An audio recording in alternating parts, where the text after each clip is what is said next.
Gold and silver wait with bated breath on what the Federal Reserve is going to do regarding rate hikes in their upcoming meeting. Let's talk about that as we explore.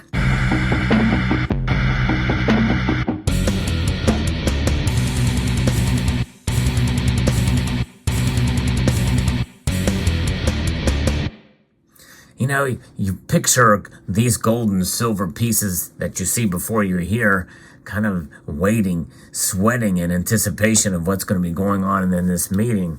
But in reality, the metals, they don't care. The fundamentals remain strong.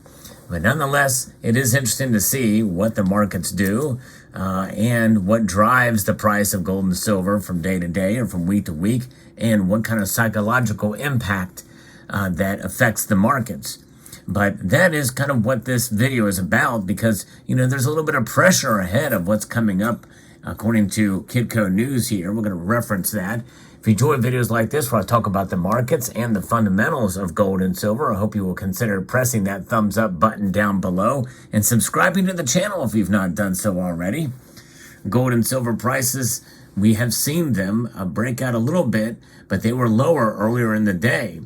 Some more profit-taking and position ahead of this week's monetary policy decisions by major central banks are really part of what the pressure was that we saw earlier, but they're kind of being held back, but they're up slightly. Both metals are today. In fact, gold is up $5.10, up almost a third of a percentage point. Silver is up over half a percentage point, up 13 cents on the day to $23.81. Gold at $19.29. Platinum and palladium are also enjoying some modest gains. The U.S. data point of the week is a Federal Reserve Open Market Committee meeting that begins Tuesday morning and ends Wednesday afternoon with a statement. Most believe that the Fed will raise the key interest rate by a quarter percentage point. That's 25 basis points following the recent half-point rate hikes. So in other words, they are slowing down. Now, they could surprise us and actually go higher to 50 basis points, but most everybody has dialed in or baked in that hike of 25 basis points. It's likely what we are going to see. Trading in stock and financial markets may be more muted just ahead of the statement and press conference by Fed Chairman Jerome Powell, which will occur on Wednesday afternoon. The European Central Bank and Bank of England hold their monetary policy meetings on Thursday. It's all kind of happening at once here. Global stock markets were mostly lower overnight on this news, and again, they may be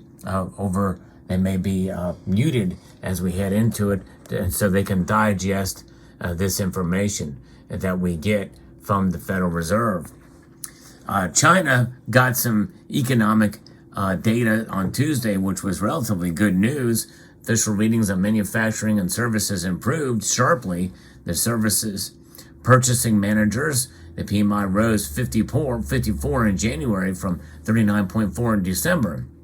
Manufacturing PMI rose from 54.4 to 41.6 in December. This is important because this means that China is opening up, and China's opening back up means that there's probably going to be more demand for silver, which could mean that silver's prices could go up in the coming months here. We'll see, because increased demand there and getting the supply chain kinks worked out is going to mean that the predicted demand for silver will indeed manifest itself, and that means that we are going to likely see higher prices for silver, at least in time. The Eurozone economy has avoided recession, but just barely. Fourth quarter GDP for the zone came in at 0.1% from the third quarter and up 1.9% year on year. Those numbers were slightly better than market expectations. And so the key outside markets see the dollar index and near steady hanging out there. And so I think it's going to be just kind of a wait and see. But with everything kind of being baked in or expected, I don't see a whole lot of movement for gold and silver, but likely we still may see them fall a bit, even though it's been baked in, which may mean that's a buying opportunity. Gold is a metal that certainly is up high. It's flirting with near record highs again, with about $80 shy away from, or $70 shy away from that $2,000 level, which is near record territory. Silver has a long way to go, but I still think that we're going to see it progress higher as the year goes on, with some dips in between. Volatility, to be certain, will continue to plague the metal, but nonetheless, that's okay. We believe that the fundamentals are strong for the metals, for both metals, and as we do continue to track the prices and talk about the markets, which is what we do on this channel, it's with the understanding of the fundamentals, because really, a lot of people do get caught up and hung up on it. I like to talk about the markets. I think it's interesting and fascinating what drives the prices. There is a lot of psychology involved with both metals, and people can get frustrated. But I'm here to encourage you, but also be realistic. There is a difference between the two. Encourage you based off of the historic value of gold and silver, a value that will far outlast us, far outlast the markets, and far outlast nation states, epochs, empires, and generations and cultures. That's just what they do. Both metals. It's pretty amazing to see how they have survived. And people talk about where we are at with cryptocurrencies. And, we've seen. I remember I got an alert that said Bitcoin dropped like 4% in a couple hours recently. So it's volatile. It's crazy. And the metals have proven to be fairly volatile as well. But the difference is that they have an intrinsic value that far lasts these market conditions and the waviness of the markets and the psychology of the markets. Markets run on emotions. And when you think about emotions, you must understand that emotions typically are not logical entities. People do not act out of logic when they're emotional, which is why you should not buy out of fear, and you should not sell out of fear either. That's a very important point that I probably can't stress enough, and I want to probably revisit that soon. Because some people feel like, well, I'm going to be out of here. I'm just selling my silver and gold because they're not doing anything for me. That's not what they're there for. They're not there to do anything for you. They're there to exist. They are there to provide a store of value, to exist with the present value that they have that transcends price from time to, it transcends price, period. The value does transcend price. We have to measure that price of gold and silver. And what's going to be happening here in the next couple of days, the Fed is going to be meeting, and they are going, and gold and silver, in a sense, as far as the price of these metals, are preparing to digest what happens from that meeting. There's a couple different possibilities that could occur here. Number one is everything is baked in. The metals really don't do anything, or maybe even fall a bit on the expectation of a quarter-point rate hike. Number two is the Fed could surprise us and continue with their half-point rate hike strategy, which they've been doing. If they do that, prepare for a pretty big hit on both gold and silver, and especially silver. I think you very well could see silver get rocked by that because it's been baked in. The Fed has not really given a whole lot of indication that I saw that they're going to go. I said maybe a governor or two has said that they're likely to do a quarter-point rate hike.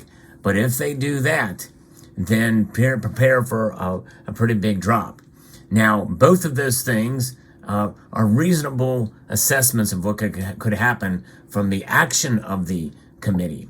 However, the statement by Jerome Powell and what he says means that anything can freaking go. That's right. Anything can freaking go. Put that in the comment section down below, because I've seen this time and time again when the Federal Reserve Chair says something and the markets just latch on to whatever he says or whatever she says. Janet Yellen, in fact, I did a video specifically about what Janet Yellen said, a phrase that she said that sent the markets into a tizzy.